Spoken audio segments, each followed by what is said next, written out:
Halo, Assalamualaikum warahmatullahi wabarakatuh. Bersama saya Alam Syah Ramadan dari BPBPK Kepulauan Bangka Belitung nomor absen 10. Di sini saya berasal dari Balai Penata Bangunan, Prasarana dan Kawasan Kepulauan Bangka Belitung yang sering disebut BPBPK Babel.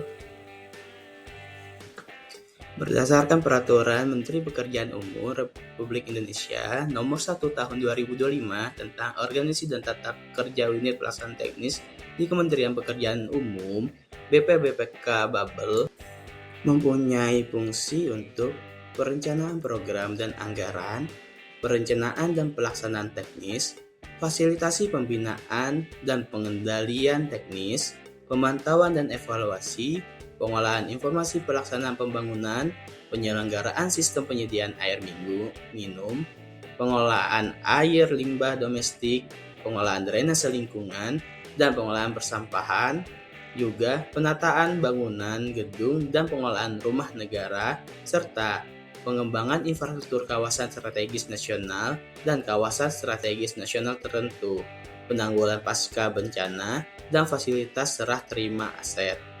Nah, itu salah satu dari fungsi dari BPBPK Babel.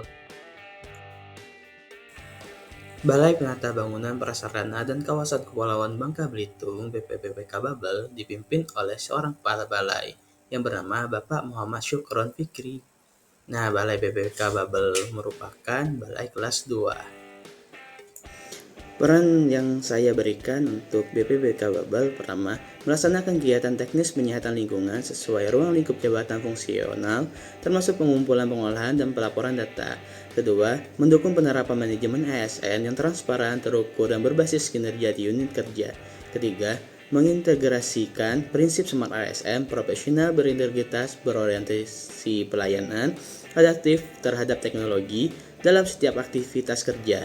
4. Membantu koordinasi lintas bidang untuk pengolahan data lingkungan dan pelayanan publik yang lebih efektif. Pelayanan saya berikan antara lain adalah penyusunan dan pembaruan basis data penyihatan lingkungan yang akurat dan mudah diakses, penyediaan informasi dan rekomendasi teknis bagi pimpinan terkait pengolahan lingkungan, mendukung layanan internal ASN seperti pelaporan kinerja, pemuktarian data pegawai, dan administrasi penugasan. Keempat, fasilitas penggunaan aplikasi atau sistem digital untuk pengolahan penyediaan lingkungan serta layanan administrasi ASN. Standar pelayanan saya berikan antara lain adalah pertama, akurasi data penyihatan lingkungan yang diinput dan dilaporkan sesuai fakta lapangan. Kedua, ketepatan waktu, seluruh laporan teknis dan administrasi diselesaikan sesuai jadwal yang telah ditetapkan. Ketiga, transparansi, informasi yang disajikan mudah dipahami dan dapat diverifikasi oleh pihak terkait. Keempat, kepatuhan regulasi, seluruh proses mengikuti SOP, peraturan, dan ketentuan instansi.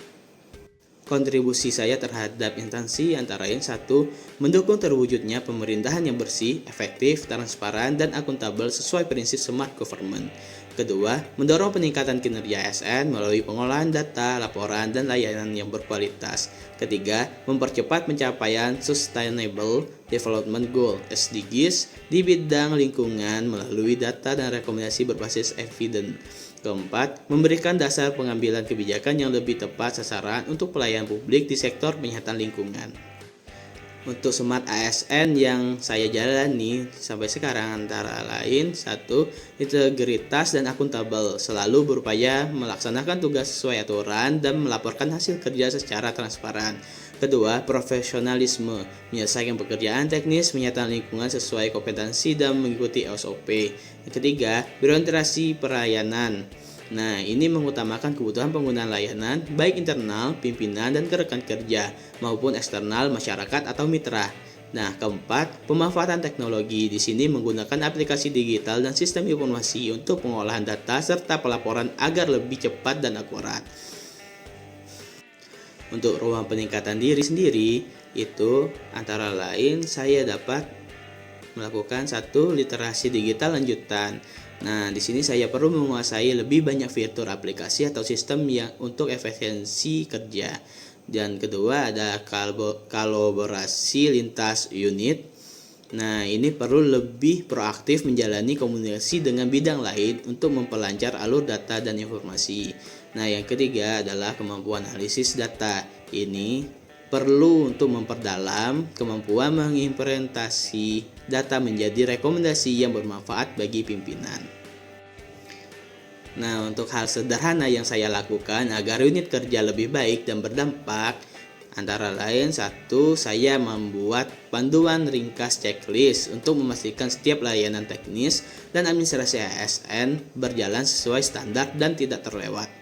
Yang kedua, mengadakan rapat koordinasi singkat mingguan dengan rekan satu tim untuk pemantauan progres pekerjaan dan mengantisipasi hambatan lebih awal.